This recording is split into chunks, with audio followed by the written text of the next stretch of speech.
13 लाख अनुलाईन आणलेले चायनात कावड्याला. त्याने काढायला लावला, आम्ही काढीत नव्हतो. आणि आमच्या पोरी बाळतनी झालेल्या आहेत. इथे पोरी रोज हप्ते गावाले घरी येते तर ना आम्हाला घराच्या बाहेर काढेल. खरं म्हणजे तो ऑनलाईन येऊन लोकांना आश्वासनं देत आहे.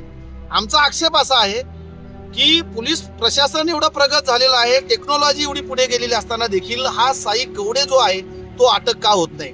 धरून आणून आमचे पैसे द्या, नाही अटक करा, काहीतरी करा ना. परीत हे लग्न कसे करायचे पोरीचे? आणि पाणी गिळा ना बरी, तुम्हाला माफ करू. पण लोक घरी येतात आमच्या रोज, त्यांना काय करायचं आम्ही? ही व्यथा आहे शेअर मार्केटमधील गुंतवणूक करणाऱ्यांची. जादा परतावा देण्याच्या नावाखाली हजारो कोटींची फसवणूक झाली आणि अनेक कुटुंबावर रस्त्यावर येण्याची वेळ आली आहे. ड्रीम सेव्हलर तथा शेवगाव शहर मार्केट घोटाळ्याचा मुख्य सूत्रधार आणि फरार साईनाथ कवडे याने फसवणूक करून धूम ठोकली. अनेकदा ऑनलाईन येऊन तो लोकांना आश्वस्त करण्याचा प्रयत्न करतोय, मात्र पैसे काही देत नाही. यामुळे संतापलेल्या गुंतवणूकदारांनी शेअर मार्केटचा भामटा कवडेला अटक करा या मागणीसाठी शेवगाव पोलीस ठाण्यासमोर साखळी उपोषण केलंय.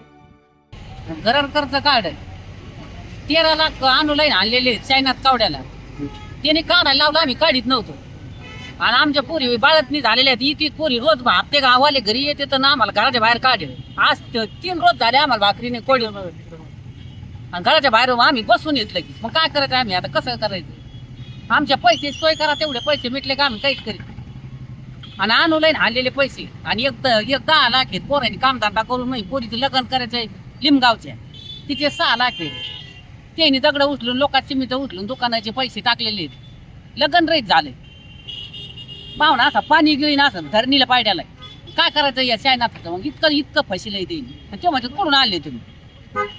आमचे काही मिळून असे लहान पोराचे आमच्या नावावर टाकले.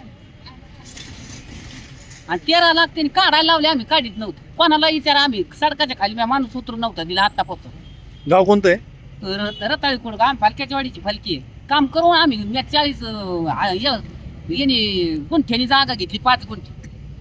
कोणी सांगत आम्ही असं कोणाला फसील नाही, का नाही आम्हाला तो पराभूर का टाक. काय शेवगाव पोलिसांनी आता काय करायला पाहिजे अशी तुमची अपेक्षा? पैसे त्यांना अटक करायची लगेच. धरून आणून आमचे पैसे द्या, नाही अटक करा, काहीतरी करा ना. परीत हे लग्न कसे करायचे पोरीचे? आणि पाणी गिळा ना बरी, तुम्हाला माफ करू. पण लोक घरी येतात आमच्या रोज, त्यांना काय करायचं आम्ही? हप्ते रोज 20,000 महिना भरायचा. पोराच्या आता पाहायला बघ शेपडी बांधकामाला जाते. आणि तेच वरून धमक्या देतो का आमची गेट तोडले तुम्ही ना, आमच्या फलाना उडून नेलं. आणि रोज दारूवाले लोक टेम्पो भरून तिथं पत्रेचं टेम्पो शेवगाली तू इथे येतात. त्यांना काही माना ना. कोणी काय आणलं गेट, कोणी तोडले, कोणाला बोलत. पोलिस काय करते? पोलिस पैसे घेते.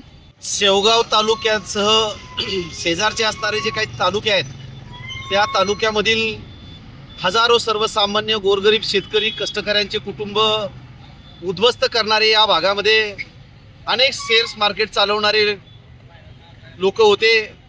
त्यांनी हजारो कोटींची गुंतवणूक या सर्वसामान्य गोरगरीब लोकांना व्याजाचं आमिष दाखवून केली. त्यातले काही पळून गेले, काही या भागामध्ये होते, परंतु काहींवरती गुन्हे दाखल झाले.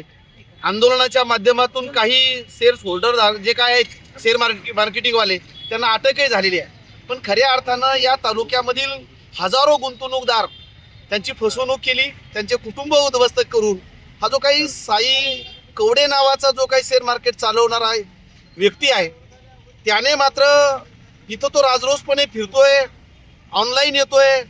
त्याच्याच आकडा जर बघितला तर हजारो कोटींचा आकडा आहे गुंतवणूक केलेल्याचा आणि फसवणूक केलेला.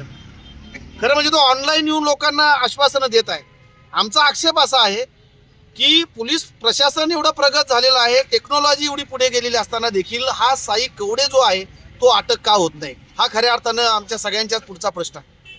यांची कुटुंब तर उद्ध्वस्त झालेलीच आहे, त्याला अटक झाली पाहिजे.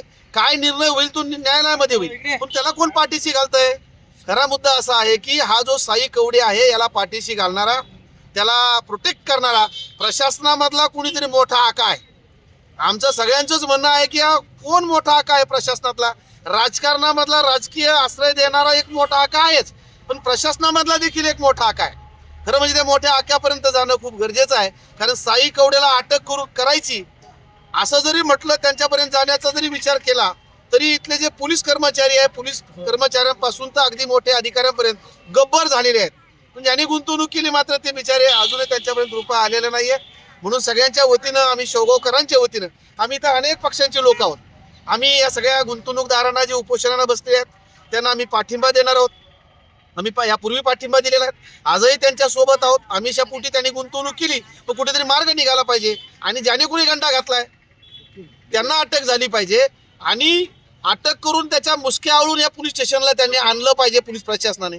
जोपर्यंत पोलीस प्रशासन हे करणार नाही तोपर्यंत आज मला असं वाटतं की फक्त हे साखळी उपोषण आहे. उद्या देशाचा प्रजासत्ताक दिन साजरा होत आहे, त्याच्या पूर्वसंध्येला आज हे सगळे उपोषणाला बसलेले आहेत. आम्ही यांच्या सोबत आहोत. भविष्यामध्ये शेवगाव तालुक्यामध्ये सगळ्या पक्षाच्या वतीनं मोठ्या स्वरूपाचं जन आंदोलन उभं केलं जाईल.